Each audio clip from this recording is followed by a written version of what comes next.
পাশে বসে পায়ে পায়ে কখনো চলে যায় এ জীবন উদযাপনের সুর। রেডিও রেডিও যাদবপুর, এগিয়ে চলার সুর। Radio radio Jadavpur 90.8 MHz community radio, Jadavpur university. মুক্ত চিন্তার পথে ভিন্ন মননের খোঁজ, কমিউনিটি রেডিও যাদবপুর। আপনারা শুনছেন কমিউনিটি রেডিও যাদবপুর 90.8 মেগাহার্টজ। এই বেতার সম্প্রচারটি যাদবপুর বিশ্ববিদ্যালয়ের technical education quality improvement programme TEQIP-র অংশ। শুরু হচ্ছে আমাদের বিশেষ অনুষ্ঠান ম্যাটিক্স কৃষি পাঠশালা। এই অনুষ্ঠানে আমরা ভূমি সুরক্ষা এবং চাষবাসের নানান দিক নিয়ে আলোচনা করব। 90.8 কমিউনিটি রেডিও JU-তে এই বিশেষ অনুষ্ঠান শুনবেন সপ্তাহে 3 দিন। সঙ্গে থাকবেন কৃষক এবং কৃষি বিশেষজ্ঞরা। ভারত সরকারের রাসায়নিক ও সার মন্ত্রকের উদ্যোগে এবং ম্যাটিক্স ফার্টিলাইজার অ্যান্ড কেমিক্যালস লিমিটেডের সহায়তায় অনুষ্ঠানটি সম্প্রচার করা হচ্ছে।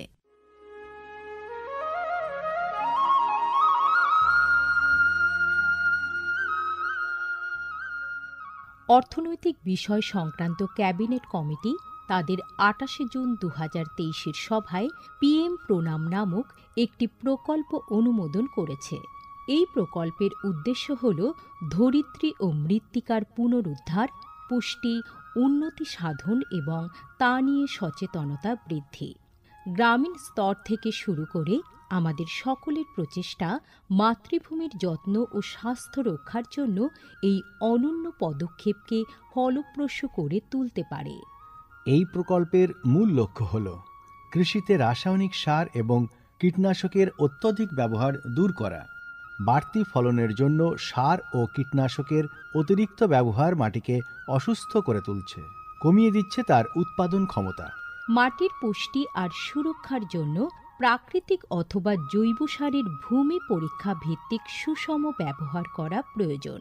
পাশাপাশি দরকার জৈব ও প্রাকৃতিক চাষ পদ্ধতি এবং সম্পদ সংরক্ষণ প্রযুক্তি, যেমন সমন্বিত কৃষি ব্যবস্থা, ক্ষুদ্র সেচ, মালচিং, মাটির ক্ষতিকারক খনন না করা, ঘুরে ফিরে বিভিন্ন ফসলের চাষ ইত্যাদি। চাষবাসের এই টেকসই পদ্ধতিগুলো মাটির উর্বরতা বাড়াবে, পরিবেশ দূষণ কমাবে এবং দীর্ঘমেয়াদী উৎপাদনশীলতাকে শক্তিশালী করবে। সারের সুষম ব্যবহার শুধু মাটিই নয়, সার্বিকভাবে পরিবেশের স্বাস্থ্য রক্ষা করে। সুষম সার ব্যবহারের অর্থ হল উদ্ভিদকে তার প্রয়োজনীয় পুষ্টি উপাদানগুলি সঠিক পরিমাণে এবং অনুপাতে, সঠিক সময়ে এবং উপযুক্ত পদ্ধতিতে দেওয়া। সংশ্লিষ্ট রাজ্য বিশ্ববিদ্যালয়গুলি ইতিমধ্যেই তাদের এলাকায় উৎপাদিত ফসলের প্রয়োজন অনুসারে এর ডোজগুলি নির্ধারণ করেছে। সঠিক মাত্রায় সার ব্যবহার করলে ফলন যেমন বাড়বে, তেমনি বাড়বে ফসলের গুণমান। ভালোভাবে পোষিত মাটিতে ফলানো ফল, শাকসবজি ও শস্য প্রয়োজনীয় পুষ্টিতে ভরপুর আর সুস্বাদু হয়। ফলনের বৃদ্ধি আর উন্নত গুণমান আমাদের কৃষকদের জন্য নিয়ে আসবে বেশি মুনাফাও। শুধু বেশি ফসল নয়, উন্নততর ফসল আমাদের লক্ষ্য। এই কৌশলে লাভবান হবে প্রত্যেকে, আমাদের কৃষকরা, আমাদের পরিবেশ এবং সর্বোপরি আমরা সকলে। বিচার বিবেচনার সঙ্গে পরিপোষক ব্যবহার করলে কেবল ফলনই বাড়ে না, প্রজন্মের পর প্রজন্ম জমি থাকে উর্বর। সুতরাং আসুন, একটি উজ্জ্বল এবং স্থায়ী কৃষি ভবিষ্যতের জন্য আমরা সুষম সার ব্যবহারের প্রচার ও অনুশীলন চালিয়ে যাই।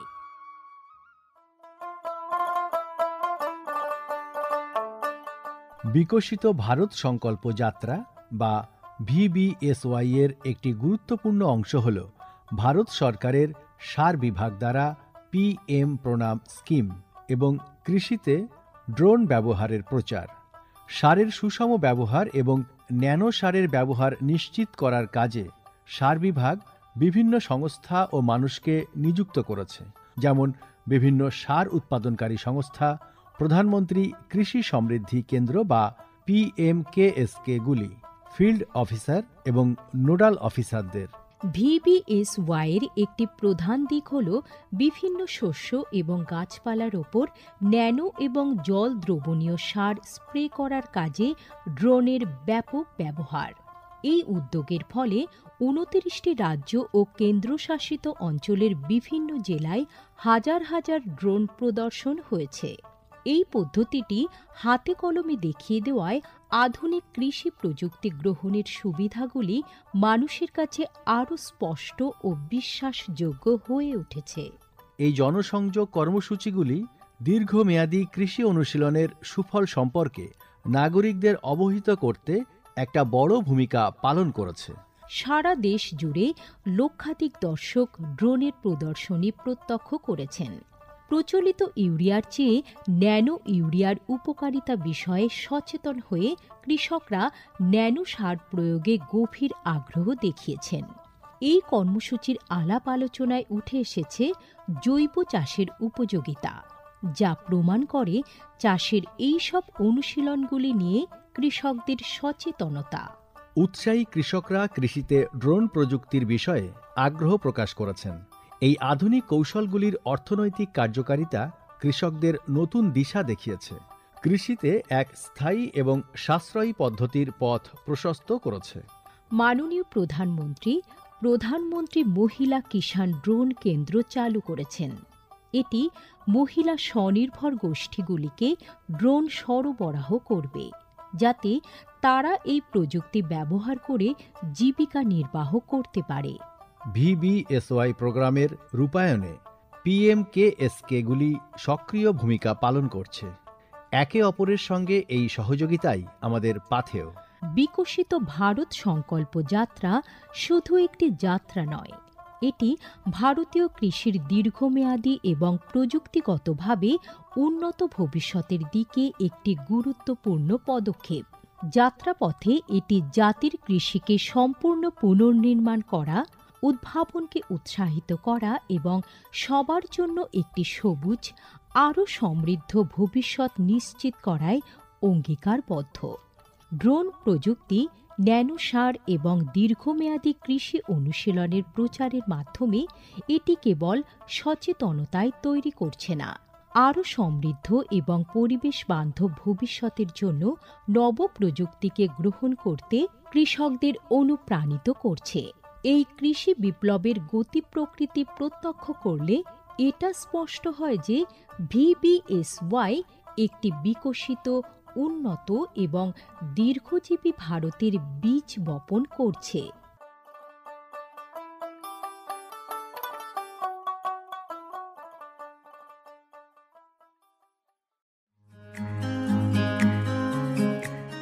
ভারতের যে সার কোম্পানিগুলি সবচেয়ে দ্রুত গতিতে বৃদ্ধি পাচ্ছে, ম্যাটিক্স ফার্টিলাইজার্স অ্যান্ড কেমিক্যালস লিমিটেড তার মধ্যে অন্যতম। পশ্চিমবঙ্গের পানাগড়ে অবস্থিত তাদের কারখানায় বছরে 12.5 লক্ষ টনের ওপর ইউরিয়া সার উৎপাদন হয়। ভারত সরকারের গ্রিনফিল্ড প্রজেক্ট হিসেবে স্বীকৃত এই কারখানায় তৈরি হয় ডক্টর ফসল। ইতিমধ্যেই যা পূর্ব ভারতের সর্বাধিক বিক্রিত ইউরিয়া সার হয়ে উঠেছে। কৃষি উন্নয়ন ও ভূমি সুরক্ষা, ক্ষুধা, অপুষ্টি ও দারিদ্র্য দূরীকরণ, গ্রামীণ এলাকা ও বস্তি উন্নয়ন, লিঙ্গ সাম্য, পরিবেশ, স্বাস্থ্য, শিক্ষা ইত্যাদি নানান বিষয়ের উপর জোর দেয় ম্যাটিক্সের CSR প্রকল্পগুলি।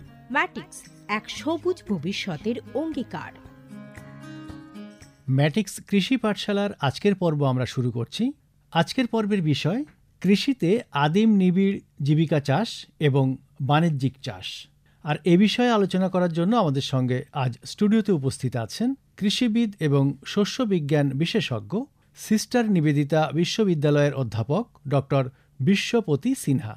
আপনাকে স্বাগত জানাচ্ছি আমাদের আজকের এই পর্বে। ধন্যবাদ। আমাদের বিষয় কৃষিতে আদিম নিবিড় জীবিকা চাষ এবং বাণিজ্যিক চাষ। তো আমরা প্রথমেই আপনার থেকে জানতে চাইব যে আদিম জীবিকা চাষ এবং নিবিড় জীবিকা চাষ এ দুটো কি একই? একটু আলাদা। এই দুটি বিষয়বস্তুকে যেটা আমরা প্রথমে যে আদিম জীবিকা চাষ, এটি এমন একটি চাষ পদ্ধতি যেটা কৃষকরা এখনও দেশের কিছু অংশে এটি অনুশীলন করে। যদিও এই ধরনের জীবিকা নির্বাহের চাষ সাধারণত জমির ছোট অংশে করা হয়। এটি দেশীয় সরঞ্জাম যেমন কোদাল, দা, খনন লাঠি ইত্যাদি ব্যবহার করে। সাধারণত কৃষকদের একটি পরিবার বা স্থানীয় সম্প্রদায় এই চাষ পদ্ধতিতে নিযুক্ত থাকে, যারা সারা বছর জুড়ে এটিকে ব্যবহার করে। মানে এটা শুধু জীবিকার জন্যই? এটি একটি জীবিকার জন্যই, একটা পার্টিকুলার একটা সম্প্রদায় যারা বছর পর বছর, জেনারেশনের পর জেনারেশন তারা নিযুক্ত থাকে এই চাষ প্রক্রিয়াটাকে এগিয়ে নিয়ে যাওয়ার জন্য। এটি সবথেকে বেশি প্রাকৃতিক পদ্ধতি, যেখানে ফসলের বৃদ্ধি কিন্তু বৃষ্টি, তাপ, মাটির উর্বরতা এবং অন্যান্য পরিবেশগত অবস্থার উপর নির্ভরশীল। এর পাশাপাশি যে নিবিড় জীবিকা চাষ, এই নিবিড় জীবিকা চাষ এটি জীবিকা চাষের আরেকটি বৈচিত্র্য। আচ্ছা, এই পদ্ধতিতে জমির বৃহত্তম এলাকা জুড়ে চাষ হয়। এটি একটি শ্রমনিবিড়। এছাড়াও অধিক পরিমাণে রাসায়নিক সার এবং বিভিন্ন সেচ পদ্ধতি ব্যবহার করে অধিক ফসল ফলানোর জন্য ব্যবহার করা হয়ে থাকে। নিবিড় জীবিকা নির্বাহন চাষে দুই ধরনের মূলত ফসল পাওয়া যায়, ভেজা ও শুকনো। ভেজা ফসলের মধ্যে ধান থাকলেও শুকনো ফসল যেমন গম, ডাল, ভুট্টা, বাজরা থেকে শুরু করে জোয়ার, সয়াবিন, সবজি পর্যন্ত পরিবর্তিত হয় মানে নিবিড় চাষের ক্ষেত্রে। নিবিড় চাষের ক্ষেত্রে। আচ্ছা, তাহলে যেটা বলছেন যে জীবিকা চাষ মানে শুধুমাত্র জীবিকার জন্য যে চাষটা করা হচ্ছে এবং একেবারে ঘরোয়া পদ্ধতিতে এবং ঘরোয়া যন্ত্রপাতি ব্যবহার করেই আমরা সেটাকে চাষটা করছি এবং সেটা পরম্পরায় করা হচ্ছে। আর নিবিড় চাষের ক্ষেত্রে বলছেন যে আরেকটু বেশি চাষ করা হচ্ছে, আমরা আরো বিস্তীর্ণ এলাকা জুড়ে আমরা সেচ দিচ্ছি, রাসায়নিক সার প্রয়োগ করছি, যাতে আমরা বেশি মাত্রায় উৎপাদনটা পেয়ে থাকি। আর আদিম চাষে আমরা কি করছি, যেটা আমাদের চিরাচরিত যে দেশীয় সরঞ্জাম, যেটা পদ্ধতিতে ব্যবহার করে পরিবেশ বান্ধব হিসাবে চাষাবাদ করছি। আচ্ছা, এই যে কৃষি পদ্ধতি আপনি যেটা বললেন যে আদিম জীবিকা চাষ, তো এটা তো আমাদের জীবিকার জন্য এবং আদিম মানে আমরা প্রাচীনকাল থেকে এইটা করে আসছি আর কি। তো এই ভারতবর্ষে আমাদের কৃষকদের কৃষি পদ্ধতিগুলো যদি একটু বলেন আপনি। কৃষি আমাদের দেশের অন্যতম প্রাচীন অর্থনৈতিক কর্মকাণ্ড। বিভিন্ন অঞ্চলে চাষের বিভিন্ন পদ্ধতি রয়েছে। এই সমস্ত পদ্ধতিগুলি আবহাওয়া এবং জলবায়ু পরিস্থিতির পরিবর্তন, প্রযুক্তিগত উদ্ভাবন এবং সামাজিক সাংস্কৃতিক অনুশীলনের সাথে বছর পর বছর ধরে উল্লেখযোগ্যভাবে বিকশিত হয়েছে। আচ্ছা, আর কি কি পদ্ধতি আছে? এই যে আমরা আদিম জীবিকা চাষ যেটাকে নিয়ে আমরা আলোচনা করলাম, ভারতবর্ষের বিভিন্ন অঞ্চলে এই জীবিকা চাষকে বিভিন্ন নামে ডাকা হয়। মূলত উত্তর পূর্ব রাজ্য আসাম, মেঘালয়, মিজোরাম, নাগাল্যান্ড, মণিপুরে পামলু জেলা, ছত্তিশগড়ে বাস্তার জেলা এবং আন্দামান ও নিকোবর দ্বীপপুঞ্জে এটিকে আমরা ঝুমিং পদ্ধতি বলে থাকি। সেখানে মধ্যপ্রদেশে এটাকে আমরা দহিয়া বলি, অন্ধ্রপ্রদেশে পেন্ডা, উড়িষ্যায় পামাদাবি। এটা মূলত হচ্ছে গিয়ে লোকাল ভাষা ভেদে, কারণ আমাদের কৃষিকার্যে আমাদের সব থেকে যে প্রান্তিক যে কৃষক ভাইরা বিভিন্ন অঞ্চলে বিভিন্নভাবে এটাকে চাষ করছে, বিভিন্ন পদ্ধতিতে চাষ করছে, তারা সেখানকার যে ভাষাগত যে লোকাল ভাষার মাধ্যমে এই যে চাষাবাদগুলোকে বিভিন্ন নামে তারা নামকরণ করেছে। এই আদিম নিবিড় যে জীবিকা চাষ, এই আদিম জীবিকা চাষের মধ্যে উৎপাদিত যে ফসলগুলি হলো কলা, চাল, ভুট্টা, বাজরা ইত্যাদি, যেটা মূলত আমরা জীবন ধারণের জন্য, জীবিকা নির্বাহের জন্য মূলত আমরা চাষাবাদ করে থাকি। আচ্ছা, তো আপনি বাণিজ্যিক চাষের কথা বলছিলেন আর কি, তো এই বাণিজ্যিক চাষ আবাদ বলতে আমরা ঠিক কি বুঝবো?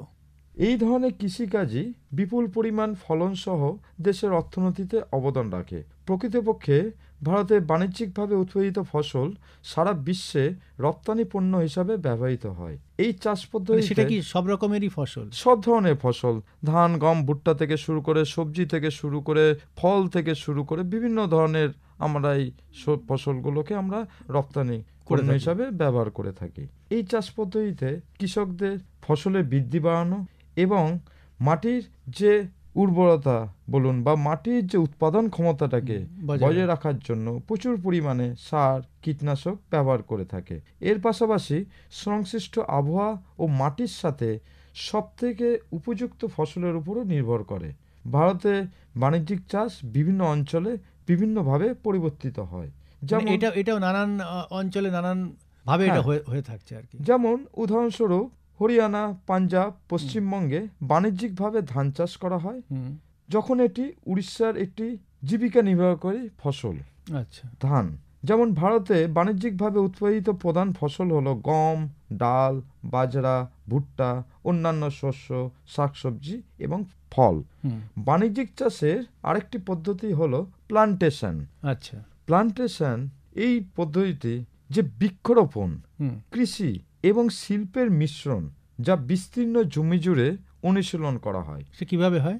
এটি একটি সমন্বিত চাষ পদ্ধতি যা টেকসই চাষ এবং ফলন করার জন্য সর্বশেষ প্রযুক্তিগত সহায়তাও ব্যবহার করে। বৃক্ষরোপণ থেকে উৎপাদিত পণ্যগুলি পরবর্তীতে তাদের নিজ নিজ শিল্পে ব্যবহার করার জন্য কাঁচামাল হিসাবে বিবেচিত হয়। মানে পাশাপাশি থাকছে জমি এবং শিল্প। অবশ্যই। এর মধ্যে উল্লেখিত ফসল হলো চা, কফি, রাবার, আখ, কলা, নারকেল ইত্যাদি উল্লেখযোগ্যভাবে ভূমিকা পালন করছে। আচ্ছা, মানে এটা বলা যেতে পারে যে এখানে যেগুলো প্রসেসিং করে আমরা বাজারে ছাড়ছি আর কি, চা যেমন বললেন, বাণিজ্যিকভাবেই আমরা চাষাবাদ করে থাকি, কেন এতে যেমন কৃষকদেরও লাভবান, এর পাশাপাশি আমাদের দেশের অর্থনীতিকে বৃদ্ধি করতে এটি সহায়তা করে থাকে। পশ্চিমবঙ্গে মূলত বিস্তীর্ণ এলাকা জুড়ে বিভিন্ন জেলায় মূলত আমরা কলাটাকে আমরা প্রচুর পরিমাণে করে থাকি, কলা চাষাবাদ। আর উত্তরবঙ্গের যে ডুয়ার্স বা তার এই পাহাড়ের এলাকা জুড়ে যে চা, বিস্তীর্ণ এলাকা জুড়ে আমরা চা বাণিজ্যিকভাবে আমরা চাষাবাদ করে থাকি। চা আর কলা পশ্চিমবঙ্গে অন্যতম বাণিজ্যিক ফসল হিসাবে বিবেচিত হয়। আচ্ছা আচ্ছা। তাহলে জীবিকা চাষ এবং বাণিজ্যিক চাষ এ দুটোই তো আমরা আপনার থেকে শুনলাম, তো এই দুটোর মধ্যে মৌলিক পার্থক্য কি যদি একটু বলেন? হ্যাঁ, জীবিকা চাষ একটি ঐতিহ্যগত এবং দেশীয় চাষ পদ্ধতি। এই পদ্ধতিতে কৃষি পরিবার বা সম্প্রদায় এই কৃষিকাজের সঙ্গে জড়িত। অন্যদিকে বাণিজ্যিক চাষ হলো একটি শিল্প স্তরের চাষ পদ্ধতি। বাণিজ্যিক চাষে ব্যাপক হারে আমরা চাষাবাদ করে থাকি এবং তার অর্থনৈতিক দিকটা অনেক মজবুত। অবশ্যই। এইখানে কৃষকদের উদ্দেশ্য হলো দেশের অর্থনীতিতে অবদান রাখা, যেখানে তিনি কৃষি পণ্য রপ্তানিও করেন। জীবিকা নির্বাহের পদ্ধতিগুলি চাষ বা সেচের জন্য সার বা প্রযুক্তিগত সহায়তা ব্যবহার করে না। বিপরীতে বাণিজ্যিক চাষাবাদ, সেখানে আমরা উচ্চ ফলন পেতে রাসায়নিক সার, কীটনাশক এবং অন্যান্য প্রযুক্তি চালিত মেশিন এবং সরঞ্জাম ব্যবহারের উপর অনেক বেশি নির্ভরশীল। মানে যেহেতু আমরা বেশি বেশি করে উৎপাদন করতে চাইছি, হ্যাঁ, এটাকে আমরা পুরো বাণিজ্যিকভাবে বিস্তীর্ণ এলাকা জুড়ে বা বিস্তীর্ণভাবে আমরা এটাকে আমরা অর্থনীতিতে তার অবদান রাখার জন্য আমরা বিভিন্ন প্রযুক্তিগত সহায়তা বলুন, প্রচুর পরিমাণে আমরা সার প্রয়োগ করছি, প্রযুক্তিগত আমরা সহায়তা নিচ্ছি, বিভিন্ন যান্ত্রিকের উন্নত বীজ ব্যবহার করছি। একটা বিরাট এক কর্মকাণ্ড চলছে এই বাণিজ্যিক চাষের মাধ্যমে। আচ্ছা আচ্ছা, এই যে বললেন প্রথমে যে আদিম জীবিকা চাষ, নিবিড় জীবিকা চাষ এবং বাণিজ্যিক চাষ, তো আমরা যদি দেখি যে ভারতবর্ষ এবং পৃথিবীর নিরিখে মানে চাষের যে গতিবিধি, তাতে মানে কোন দিকে এগোচ্ছে এই তিনটে চাষের মধ্যে? দেখুন, বর্তমানে কৃষকদের যে অর্থনৈতিক পরিকাঠামো, সব থেকে এটা দেখা গিয়েছে ম্যাক্সিমাম যে আমাদের কৃষক বন্ধুরা, তারা খুব অল্প সময়ের জন্য বেশি লাভের জন্য তারা বাণিজ্যিক চাষ বিভিন্নভাবে করে থাকছে। যেমন আমরা পশ্চিমবঙ্গে যে আমরা কলা আমরা বিস্তীর্ণ এলাকা জুড়ে আমরা চাষাবাদ করে থাকি। পশ্চিমবঙ্গে বিভিন্ন জেলায় কলা চাষে উৎসাহ দেওয়া হয়ে থাকে। এই যে কলা চাষ, সেখানে আমরা প্রচুর পরিমাণে সার প্রয়োগ করছি, কীটনাশক প্রয়োগ করছি, সেচ প্রয়োগ করছি, যাতে আমরা প্রচুর উন্নত মানের ফলন পাই আর সেটি বাজারে বিক্রি করে যাতে একটা ন্যায্য মূল্য কৃষক বন্ধুরা পায়। আচ্ছা, এই যে বাণিজ্যিক চাষে কলার কথা আপনি বলছেন, তো আমাদের আগে যে আদিম যে কলা মানে কলা গাছ মানে আদিম যে কলার জাত, আধুনিক কোনো জাতের ব্যবহার করা হচ্ছে এই বাণিজ্যিক চাষে? হ্যাঁ, অবশ্যই। বিভিন্ন ধরনের আধুনিক প্রযুক্তি, যেটা আমরা জিনগত প্রযুক্তির মাধ্যমে, যেটা আমরা জেনেটিক্সের মাধ্যমে, আমরা প্রযুক্তিগত সমন্বয়ের মাধ্যমে আমরা G9, যেটাকে আমরা কলার বর্তমান যে ভ্যারাইটি, খুবই জনপ্রিয় ভ্যারাইটি, যেটাকে আমরা ব্যাপকভাবে বিস্তীর্ণ এলাকা জুড়ে পশ্চিমবঙ্গের বিভিন্ন জেলায় এটার চাষাবাদ হয়ে থাকে। এটা কি আমাদের রপ্তানি করা যাচ্ছে? মানে রপ্তানি করা যাচ্ছে, কৃষকরা তার নির্দিষ্ট সময়ের মধ্যে তারা তার ন্যায্য মূল্য পাচ্ছে। সব থেকে বড় কথা হচ্ছে কৃষকদের অর্থনৈতিক দিকটা খুব দ্রুত হারে বৃদ্ধি পাচ্ছে, তারা অর্থনৈতিকভাবে স্বাবলম্বী হচ্ছে। আর এর পাশাপাশি যদি আমরা উত্তরবঙ্গের ডুয়ার্সের যদি আমরা বিবেচনা করি, ডুয়ার্সের বিস্তীর্ণ এলাকা জুড়ে ক্ষুদ্র ও মাঝারি চা চাষিরা যারা আছেন বা যারা বৃহৎ মাত্রায় যে চা চাষ করে থাকে, তারা বিস্তীর্ণ এলাকা জুড়ে চা চাষের এক ক্রমাগত বিপ্লব সৃষ্টি করেছে। কেন চা আমাদের একটা অন্যতম গুরুত্বপূর্ণ এক ফসল, যেটাকে বাণিজ্যিক ফসল, যেটাতে আমরা প্রচুর পরিমাণে আমরা অর্থনৈতিকভাবে লাভবান হয়ে থাকি। এটা দেশের অর্থনীতিতেও যেমন অবদান রাখে, এর পাশাপাশি কৃষকদেরও অর্থনৈতিক উন্নতিতে সহায়তা করে। আপনি প্রথমে যেটা বললেন যে এই যে আদিম জীবিকা চাষ, তো আদিম জীবিকা চাষের ক্ষেত্রে দেখা যাচ্ছে যে বাড়ির মানুষজন যারা আমরা আছি তারাই চাষ করছি এবং আমাদের জীবিকার সন্ধানে আর কি জীবিকার নির্বাহ করার জন্যই আমরা চাষ করছি। সেখানে আমাদের যে অনেক চাষ করতে হবে, সেখান থেকে অনেক অর্থ আসবে, এরকম আমাদের না কোনো, মূলত এটা আমরা দিন যাপনের জন্যই, মানে মূলত যেমন ধান, গম, ভুট্টা, যেটা মূলত আমরা খাদ্য হিসাবে গ্রহণ করে থাকি, সেই সমস্ত চাষাবাদের দিকে আমাদের মূলত খেয়াল। আর একটা যেটা বললেন যে নিবিড় চাষ, মানে তার থেকে একটু বেশি পরিমাণে আমরা সার প্রয়োগ করছি, বেশি পরিমাণে আমরা জল দিচ্ছি, কেননা আমরা কম সময়ের মধ্যে বেশি মাত্রার ফলন পেতে চাইছি। আর আপনি একদম শেষে যেটা বললেন যে বাণিজ্যিক চাষ, তো এই যে প্রথমে আদিম চাষ বা নিবিড় চাষে যে সমস্ত চাষিরা নিজেরা করছেন আর কি, আর বাণিজ্যিক চাষের ক্ষেত্রে তাহলে কি এটা চাষি বন্ধুদের সঙ্গে কি সরকার বা কোনো স্বেচ্ছাসেবী সংগঠন সব মিলে কি এটা কি করা হচ্ছে এই ধরনের? হ্যাঁ, অবশ্যই। বাণিজ্যিক চাষে বিভিন্ন কৃষকরা বিভিন্ন কোম্পানির আন্ডারে, বিভিন্ন কোম্পানির যে জমি নিয়ে যে চাষাবাদ করে থাকে, তার উৎপাদিত ফসল সারা বছর জুড়ে যে উৎপাদিত ফসল হবে তার জমিতে, তার সঙ্গে একটা কন্ট্যাক্ট করে নেয়, যেটাকে আমরা কন্ট্যাক্ট ফার্মিং যেটাকে আমরা বলে থাকি। কন্ট্যাক্ট ফার্মিং এ মূলত আমাদের কৃষক বন্ধুদের সেটাকে জমিটাকে ব্যবহার করা হয়ে থাকে।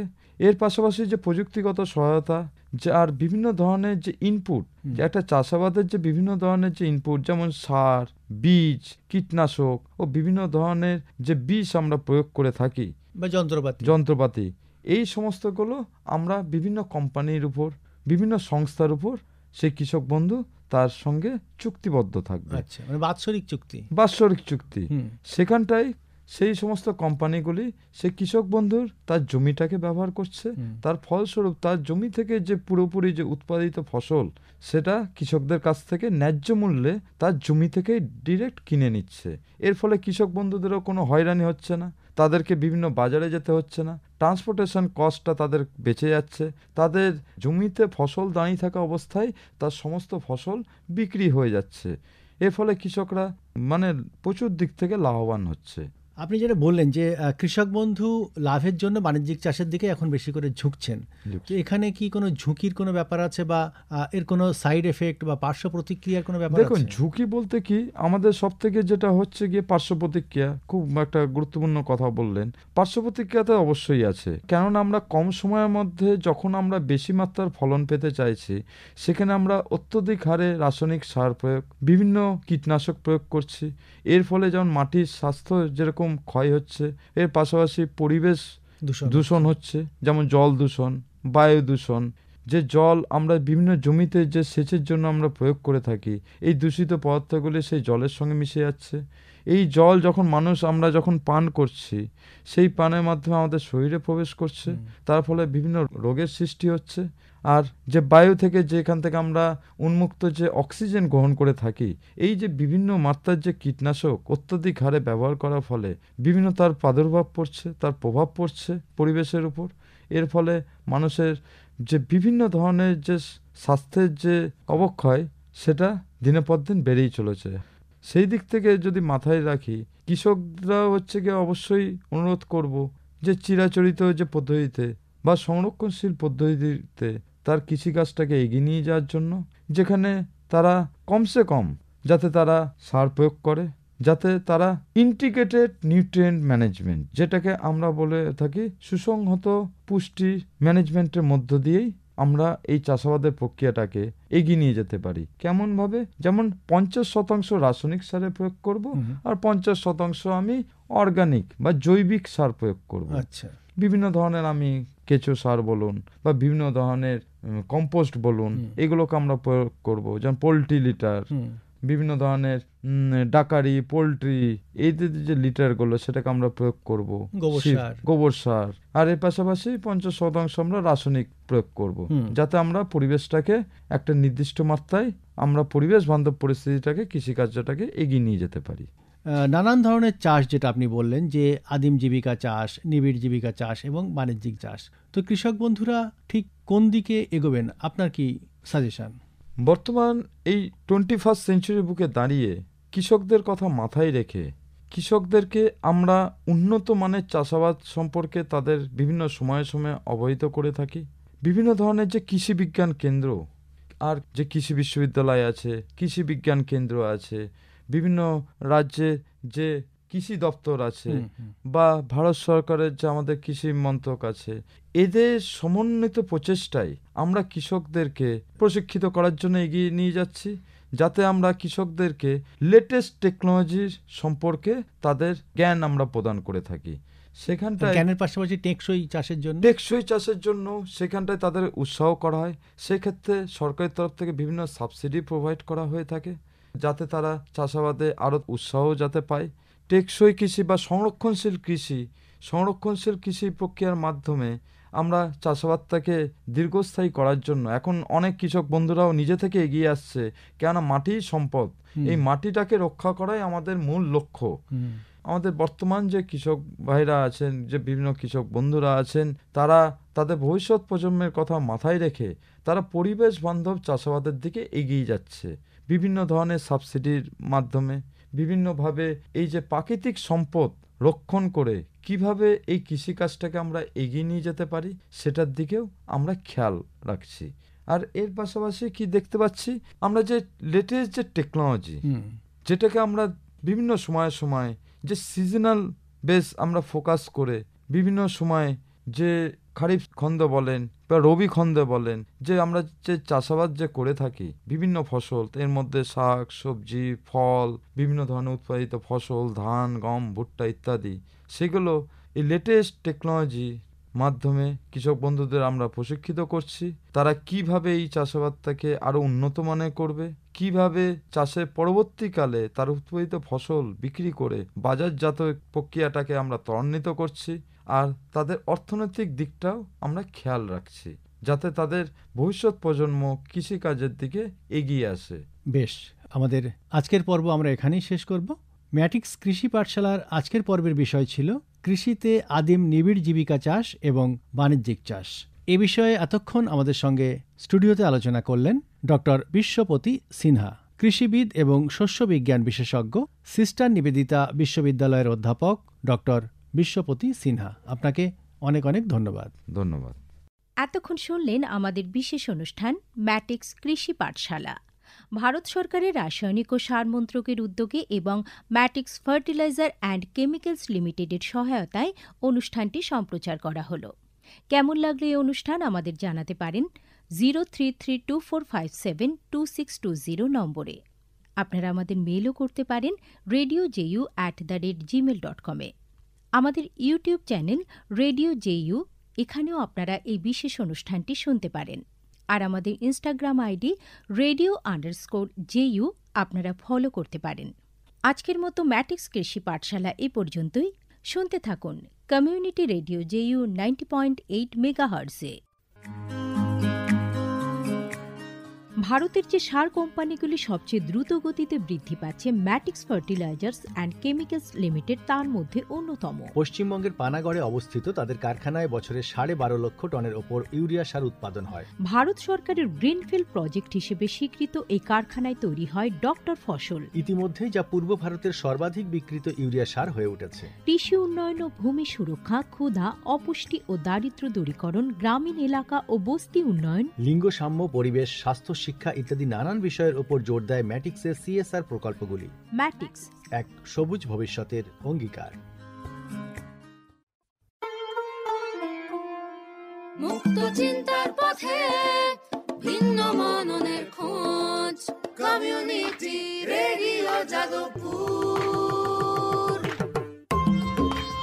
আপনারা শুনছেন কমিউনিটি রেডিও যাদবপুর 90.8 মেগাহার্টজ। এই বেতার সম্প্রচারটি যাদবপুর বিশ্ববিদ্যালয়ের technical education quality improvement programme TEQIP-র অংশ। দূরে সে পাশে বসে পায়ে পায়ে কখনো চলে যায় দূর। এ জীবন উদযাপনের সুর, রেডিও রেডিও যাদবপুর। এগিয়ে চলার সুর, radio radio Jadavpur. 90.8 megahertz community radio Jadavpur university.